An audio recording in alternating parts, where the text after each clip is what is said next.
Welcome to Wellness Made Easy with Wendy and Kirsten. Hi, I'm Wendy. After I graduated with my master's in wellness management, I started my own company, T2 Coaching, Health, Fitness, and Sport. And I'm Kirsten, an athlete, vegan, life coach, and girl mom, running a business focused on helping others create a life they love. We are here to explore all things wellness to help you become the person you've always wanted to be. So if that's why you're here, open your ears and your mind as we tackle the world of wellness together. Hey, everybody. Hi, Wendy. Hi, Kirsten. How are you?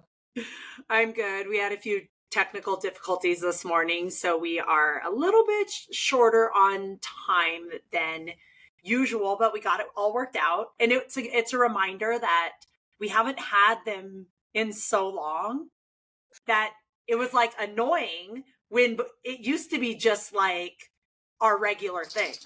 And we'd be laughing, but this time I was frustrated. But it's interesting because the last half hour, like when you said, can you hear anything? I couldn't hear any video playing and I didn't know why. And I didn't even think to shut down my computer like you told me to. I think I just I know I need an update, but I told it to update it later. So anyways, let's just jump right into your wellness win. Well, I actually had 10,000 wellness wins this week. But they all have to do with just crawling my way out of the hole that I put myself in over the last 10 weeks of being too busy. So my regular schedule in life is kind of busy, but kind of not, but busy enough that it keeps me on my toes. And in the summer, I run a summer swim team of 130 kids, and it's 10 weeks, and it adds about 40 hours of time needed in my week. So the last couple summers, last summer I didn't have as much going on in the summer, but this summer I was trying to maintain my pre-summer schedule because last year I kind of gave up a bunch of things for the summer and my summer was manageable.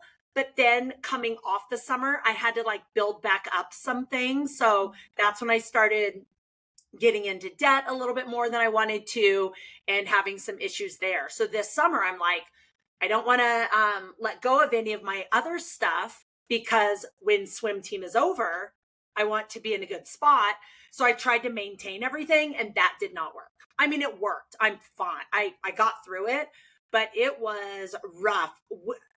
Just this past week, Wendy's like, did you ever send me those clips of this podcast?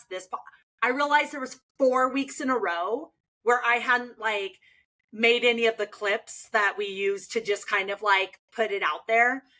And I was just I'm like, did I even post that episode? I was so all over the place. So we've been done with swim team for a week and a half and I'm not putting any pressure on myself. I made a list of 100 things I needed to catch up on.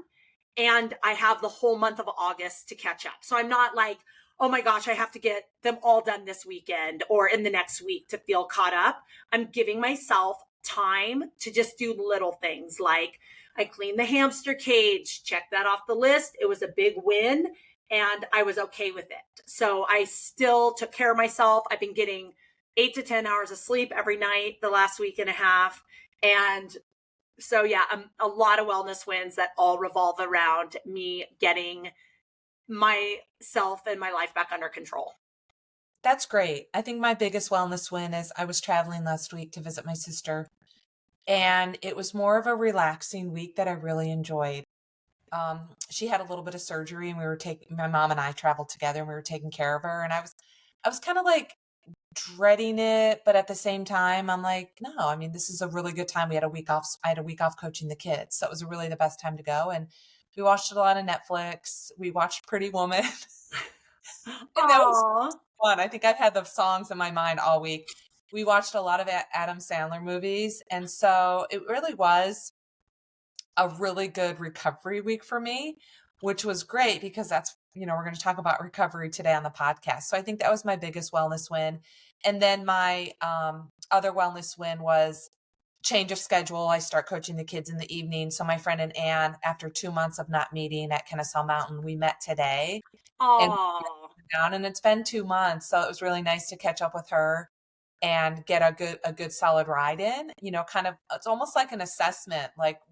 how many are we going to be able to do today? How are we going to feel? And I think we did really well. We kind of went a little overboard, probably for the first time back, but it was great.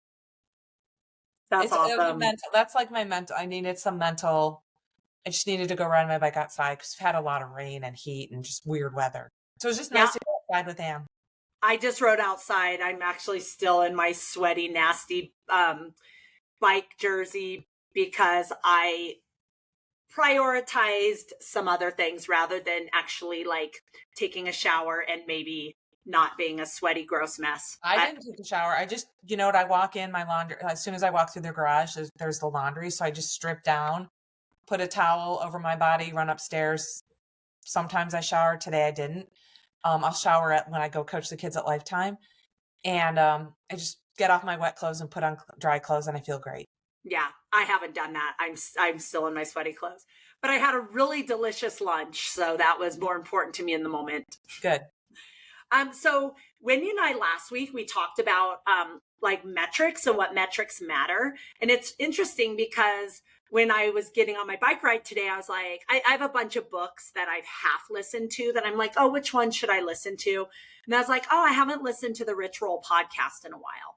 So I went to his most recent release, which was this week.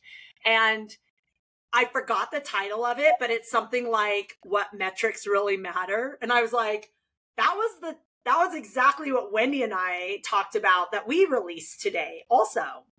So I thought that was funny, but I'm like, oh, I'm going to listen to it and see like what they talk about.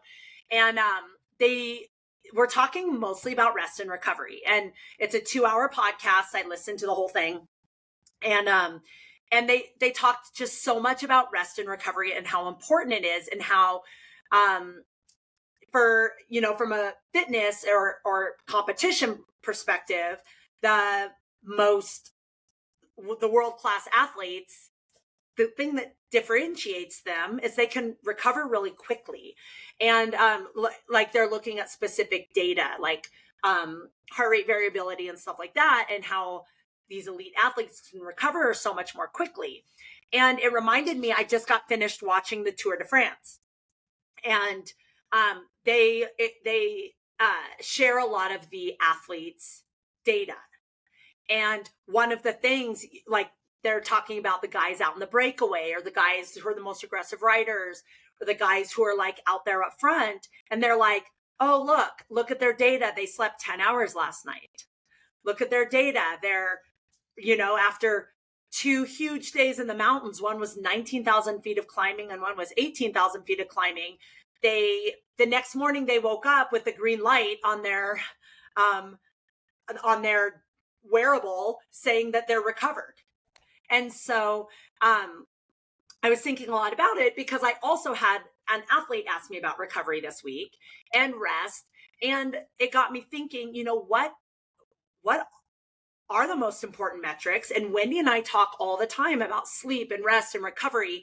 And I was just thinking about how important it is to, not only as an athlete, but as even just somebody into fitness or bodybuilding or health or wellness, longevity, and then just overall wellness, happiness, feeling good, having more energy. I think as a society, we're still, even though I think it's gotten better over the last few years, we're still, we still do, like we're based on what we do. And we're rewarded for productivity, and we feel good when we check things off the list, and we feel good when we go, and we're rewarded for that. And people are like, oh, you're so, you know, successful, or you're so full, your life is so full, when for our overall health, wellness, longevity, well-being, we need to take more time for rest and recovery. So I wanted to talk about that a little bit. And I also wanted to tie it in because the other thing, Wendy and I kind of went back, you know, I was like, oh, we should talk about gratitude, because I know we've mentioned it a few times, but we've never really dove deep. But I do this daily gratitude on Facebook, and I'm up to 3,000 days, a streak of 3,000 days of gratitude. And it got me thinking about gratitude. And I was thinking that recovery and rest for the physical body is the same as gratitude is for the mental and emotional part of our well-being. So we, if something is going on mentally or emotionally, we try to press it down, or we try to like get rid of it, or we try to talk it out or work out, or, whatever we do with our vices. But really it comes back to gratitude and going more inward, and what are we thankful for, and what can we control, and what can we do to make our lives better. So it's more of like introspective. And I feel like recovery and rest is more inward, and too many of us are trying to go outward for everything, if that makes sense. So I kind of felt like that gratitude and the recovery and rest were two sides of the same coin. And so I just wanted to kind of dive into some of those. So let's just start with physical, because we're both coaches, we're both athletes. And we've mentioned it before, but maybe go into why rest and recovery, like why it's so important. And if we don't rest and recover, we're kind of wasting our time. Right. Like when we thought about gratitude when it comes to recovery, the first thing I thought of is I'm grateful that I was able to start my sport at a young age, and it carried over into triathlon in my adult age. And there were no wearables to measure my recovery. So I'm so in tune with my body. I know when I get a good night's sleep. I don't need an Oura ring or a watch or heart rate variability to tell me that. Sometimes that stuff is kind of confirmation, but I know when I slept enough. And it usually has to do with I wake up on my own. I don't wake up to an alarm. I go to bed naturally. I try to have good sleep hygiene where I go to bed at the same time, because no matter what time I go to bed, I automatically wake up at the same time. Mm-hmm. So it's better if I'm able to go to bed a little bit earlier. And for me, because I can just tell when I wake up, I can tell my mood, I can tell my fogginess is clear, like my mood is happy, I don't have fogginess like I would have if I didn't get enough sleep. And in training, there's some days where I'm kind of like, oh, I don't know if I want to do that hard workout today. And then I'm like, well, you slept really well. Just go give it a try. And I end up doing amazing because I slept well. If I didn't want to feel like doing that workout because I didn't sleep well, I wouldn't do that workout. I'd save it for another day, the intense part of the day. And getting in again, we talk about our workouts as part of our wellness win. It's important to us to have a good training day. And part of that has to do with, we got to make sure we're recovered. And the importance as you age, I kind of didn't understand. I believed it because no one's going to tell me you need more recovery as you get older, but I didn't really start feeling it until I hit 50. I think maybe at like 45, but when I hit 50, I'm like, yeah, I understand your body needs more recovery than it did at a younger age. You can't train as hard and as long as you used to because you're older, and that's just being human. And so I don't even remember what question you asked me. Well, so to go into the gratitude of, again, I'm grateful that I learned to listen to my body and I don't need wearables to tell me that. And I'm grateful that I do have the flexibility to work from home, where I could come home from my Kennesaw mountain ride and I could take a 20-minute nap, because that'll clear my head, that'll clear my mind, kind of resets how I approach the rest of the day. Because after this, I got to go coach some kids. So I got to be mentally and physically on my game for these kids, or any humans that you're going to interact with. It's really important to be on your A game. And if you just don't sleep and you're foggy and you're moody, that's no fun for anyone. Right. So I'm with you, and you and I have both done it's not like, oh, you guys are so lucky you get to do this.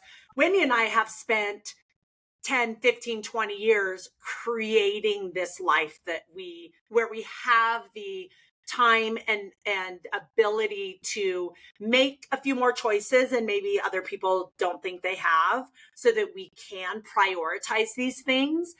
But what would you say, Wendy? What are some tips that you can give to maybe the average person who works a full-time job, who maybe has a couple kids, who feels like they don't get it. There's because people have told me there's no way I could get 8 hours of sleep, or I can't recover. I don't have time. I do my workout, then I go straight to work, and then I blah, blah, blah, blah, blah.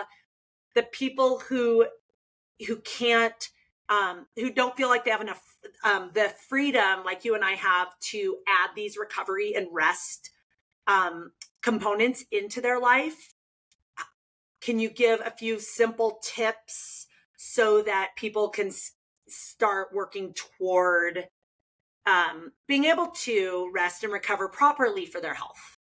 Well, again, I think it goes back to it's a mindset shift to, instead of saying I don't have time, to saying how can I make time?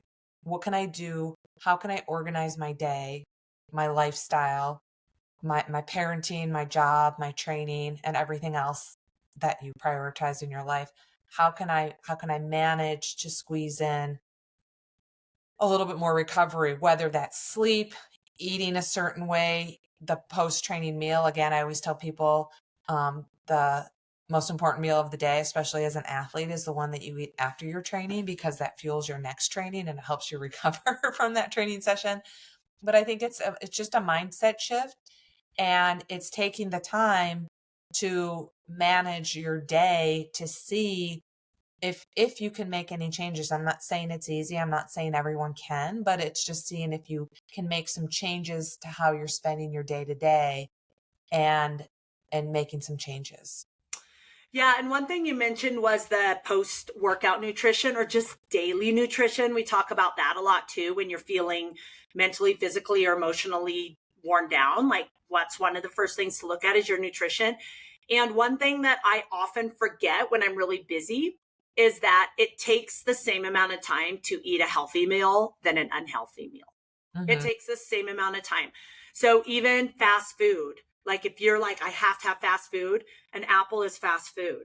I know it's not glamorous. It doesn't sound exciting. It probably doesn't give you the endorphin rush or the excitement that maybe a milkshake does. But like I drink a lot of recovery protein shakes for recovery, for my nutrition. I eat protein bars. Yeah, they're processed, but it's easy and it's fast.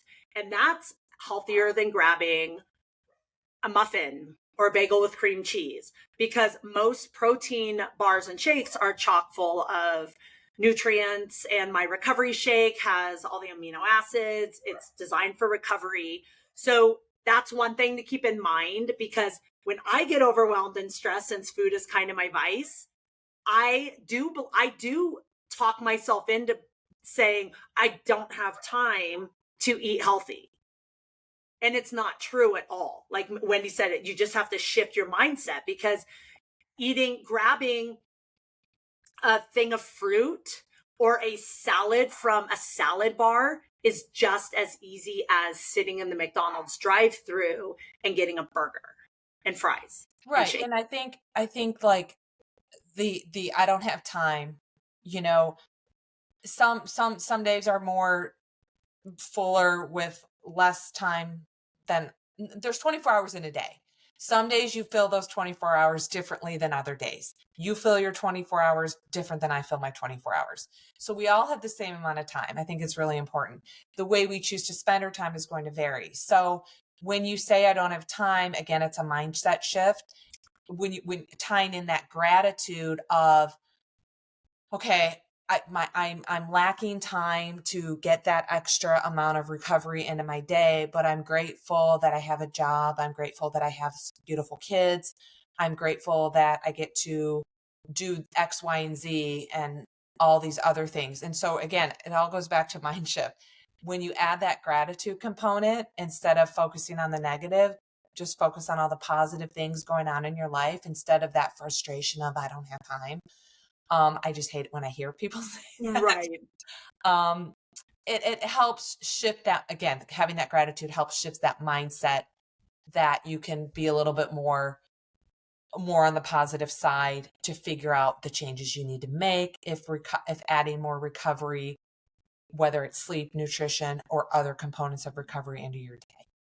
Well, yeah. And what you said about shifting your mindset, turning the negative into positives, that all plays on the stress level that you have in your life, mentally, physically, and emotionally.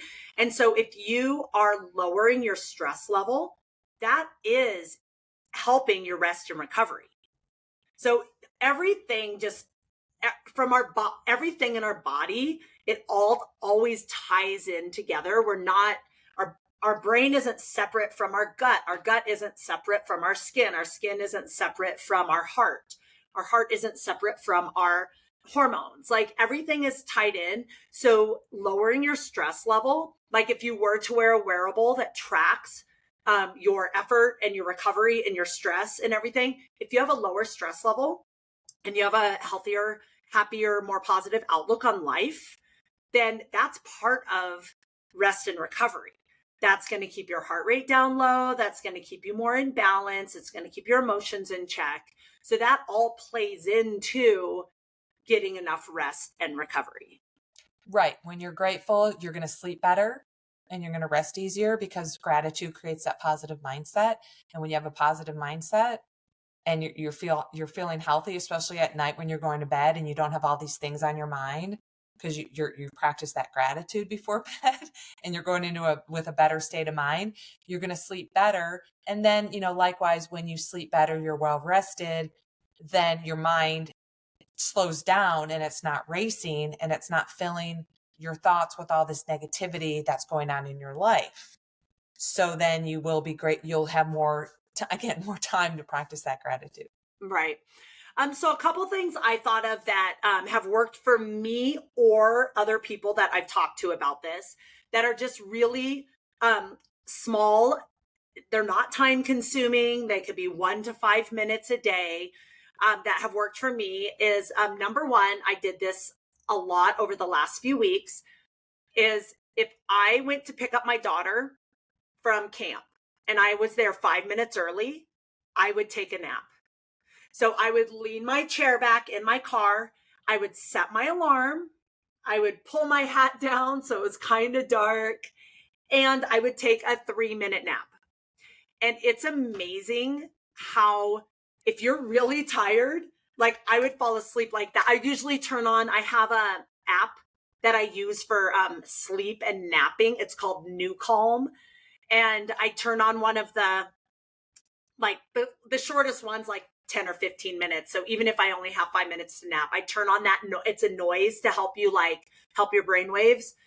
I'll turn that on. I'll set my alarm. I'll lean my chair back and then nap for 2 or 3 minutes. And it's funny because most of the time I'm like, oh, I got to go, grab Cora or go into work or go into a meeting or whatever it is. I even one day got to the gym to do a workout and I was so tired. I'm like, I forgot even what my workout was. But I thought, there's no way I could do this workout right now. I'm so tired. In the gym parking lot, I set my alarm for 10 minutes. I took a nap in my car, woke up 10 minutes later and did my workout. My workout was 10 minutes less, but I guarantee if I would have tried doing that workout as tired as I was, it would have been like a 1 out of 10 for successful workout. And instead, 10 minutes less time gave me a much better success for my workout. So right. And I've done the opposite. Yeah, go ahead. I've stopped a workout early or a training session early to take a 15-minute nap.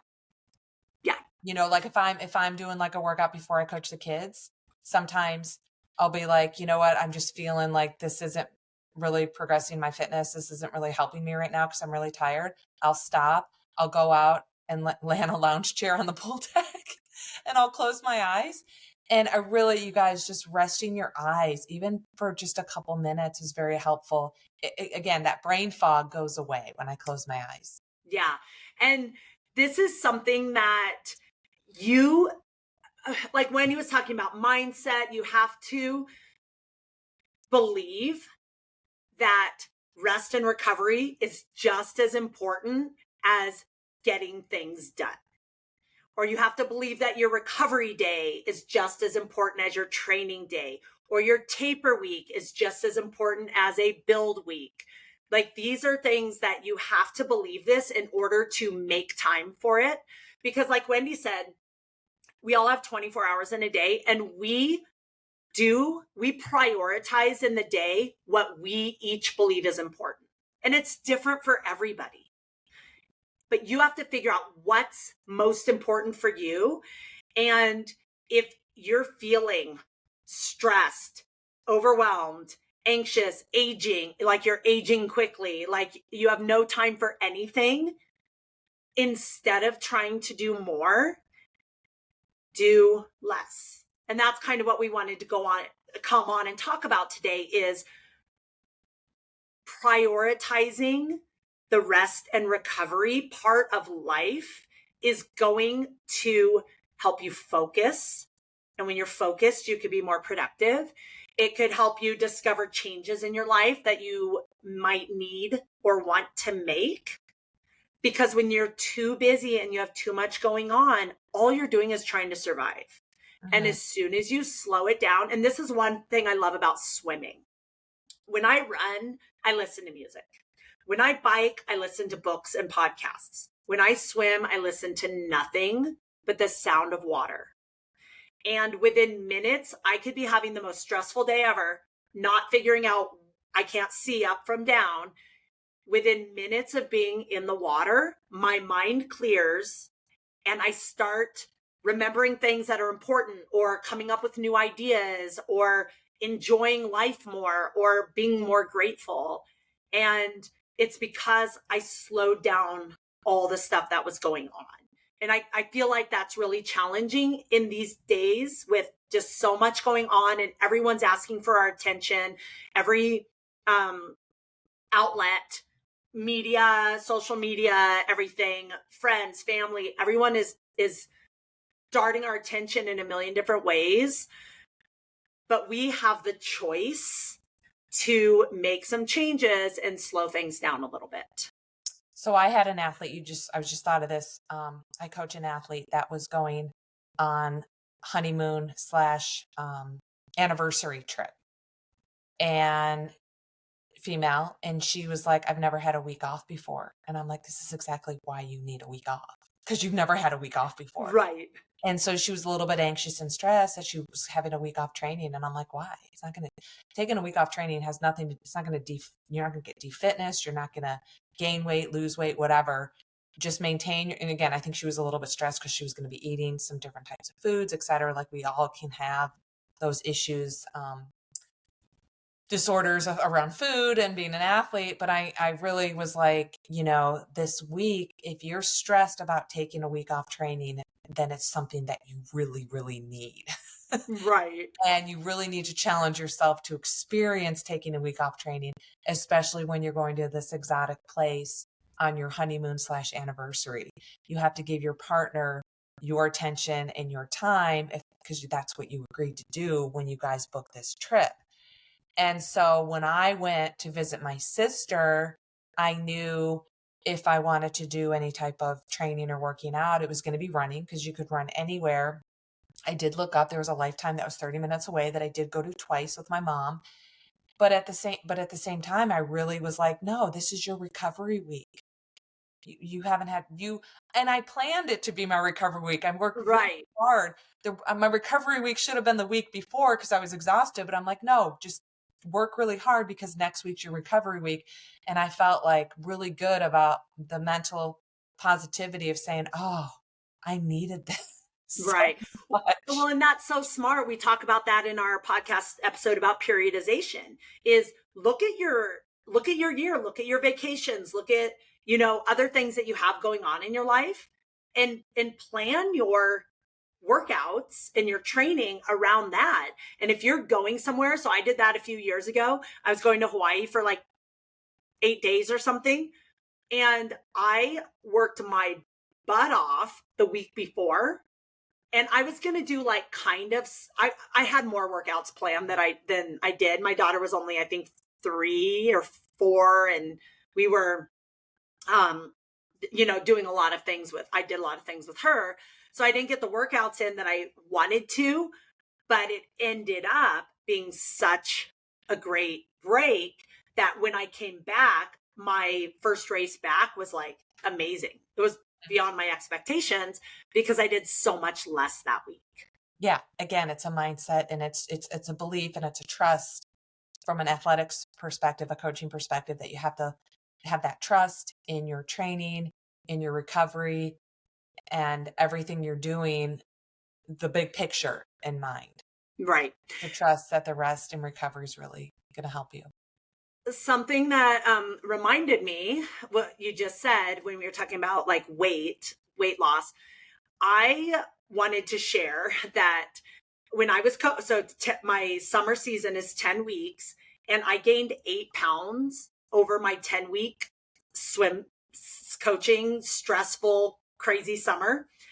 And then it's been about 2 weeks since I've been done coaching, and I've lost 4 of it. Mm-hmm. I don't feel like, I mean, of course, some things are changed. I'm making better choices, but I'm not purposefully making better choices. It's just what happens when you're less stressed is you tend to make better choices. So taking 40 hours a week of doing out of my week, suddenly I was able to rest more. I've been sleeping 8 to 10 hours a night, eating the right amount and the better foods. And without even trying, in 2 weeks, I've lost half the weight that I gained over 10 weeks just by lowering my stress level. And it goes back to, I think, our very first episode. When I got my master's degree in wellness management, I thought wellness was stress management, which it is. Look at that, full circle. Managing your stress level and lowering your stress level makes the wellness, the well-being is really positive. Yes. So the other thing that I am horrible at, but eventually I want to be good at, it's always on my list. That is a tip that I get from everybody that I want to share because it's really easy. It's something you could do in just a handful of minutes a day that people have told me it has completely changed their lives. And that is meditation. And I know like there's a million different ways to meditate. I feel like for me, when people talk about what they get from meditation, I feel like that's what happens when I swim. Mm-hmm. Because it clears my mind. It helps me focus, think straight, and it makes my whole being feel calm, serene, and better. So that might be my meditation. I call that my meditation. But I do believe that taking those few minutes, like, and Wendy reminded me when she said she just lays on the lawn chair sometimes for 2 minutes and closes her eyes. Did she fall asleep? Probably not. But that actually, if you ask people what they do when they meditate, is they close their eyes, they focus in on their breath. There's their meditation. Mm-hmm. It's so, and there's guided meditations. There's apps with guided meditations. There's, if you go to YouTube, you could listen to a guided meditation. There's meditation classes you can take. You could just close your eyes and breathe. You could keep your eyes open and focus your attention on one object. There's so many different ways to meditate that could go from 1 minute to 20 minutes a day or twice a day. But that is a way to slow down, calm yourself, and rest and recover. That is simple. Everybody can find 5 minutes in their life to, if you prioritize rest, meditation, recovery, gratitude, you can find that time in your life to make it happen. Absolutely. So and then the last thing I wanted to mention, and then I'll see if you couldn't think of anything else, was, so I started my gratitude streak like 8 years ago. And it started with just like a November gratitude. People are always like, 30 days of November because it's Thanksgiving month. And after those 30 days, I was like, I'm going to do 100 days of gratitude. And so I ended up just keeping track. So that's how my gratitude streak started. And once I got to 100, I'm like, I'm going to do a year of gratitude. So it's 365 days of gratitude. And then when I got to a year, I'm like, I want to keep going. So I kept adding a year, or if a number made sense. So like after 3 years, all of a sudden it became like 1,000 days of gratitude.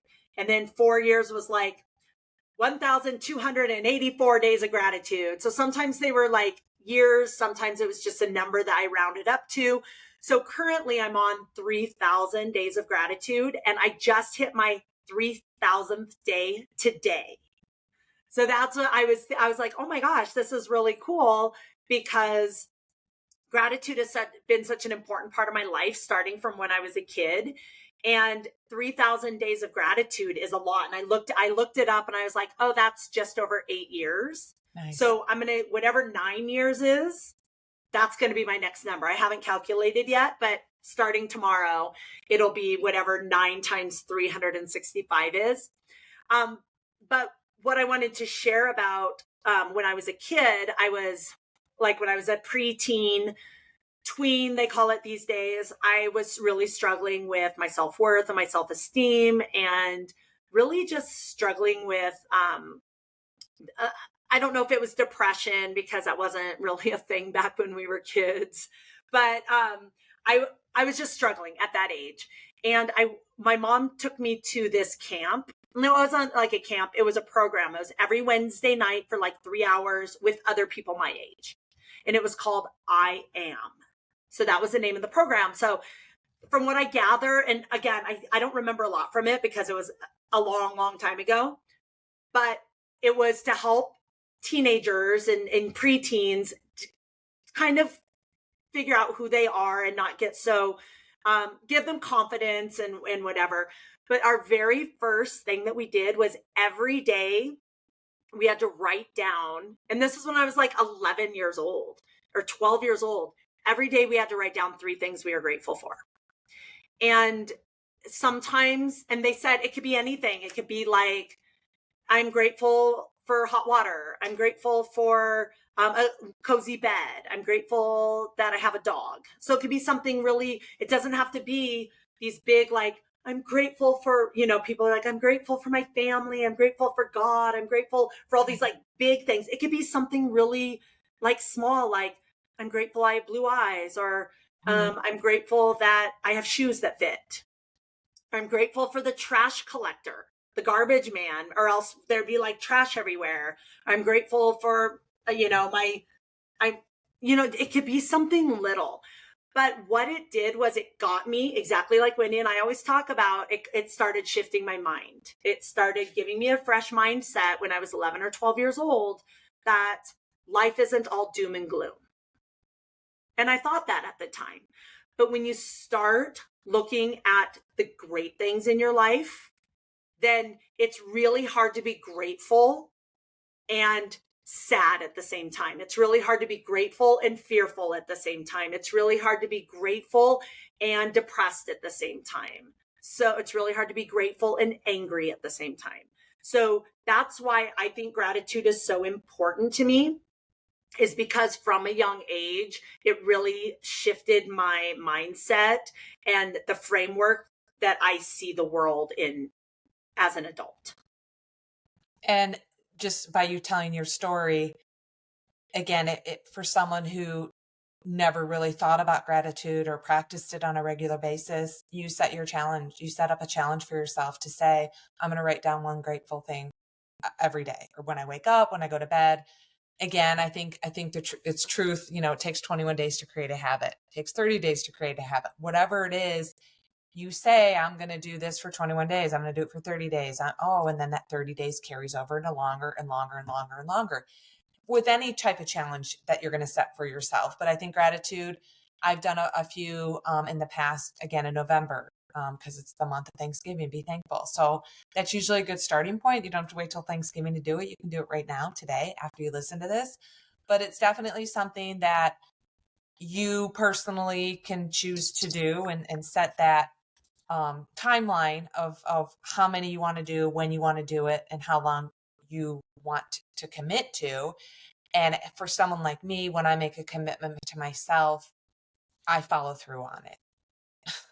Right. And if you're someone who you're like, oh, I never follow through with my commitments, I always start these streaks and I never can complete them, change that today. One thing of gratitude for the next 30 days. Just start today. One thing to be grateful for. And if you're like, I'm having the worst day ever, I'm not grateful for anything, like where you're sitting, look around. And I'm like right next to my printer. It doesn't work half the time, but sometimes it works. And it prints me out a list that I've been like my schedule. And I'm so grateful for that. Or, I look around and I have a water bottle sitting over here. I'm grateful that I don't have to put my hands under the faucet when I'm thirsty to keep getting sips of water. I can put my water bottle under the faucet and it's like the easiest way to get 24 ounces of water. Yeah. I think we take for granted so many things that we never even consider. A lot of people don't have. Yeah. You Flushing toilets. Right. Now we've come a long way as a society. And again, just remembering we create our own thoughts. We are in charge of our own thoughts. No one can make us feel a certain way. You may say something that makes me feel a certain way, but I control that feeling that was triggered when you said something, whether it's positive or negative, and we control our actions. And so we always have to remind ourselves how much of control that we have with our thoughts and our physical actions is really important. So Wendy, what is one thing you're grateful for today? I'm grateful that my computer reset and that I can hear you because I'm in a time crunch, which I almost have to go, but I'm like, oh my God, we're starting 10 minutes late. What's wrong with my computer? Because it's giving me problems for the last half hour. I've been frustrated with it. Right. So to log on with you and not be able to hear you really kind of got me a little bit more intense than I needed to be. Cause I'm like, oh my God, we're starting late. Maybe we can't do it. Ugh, we haven't missed an episode. So I'm grateful that my computer rebooted.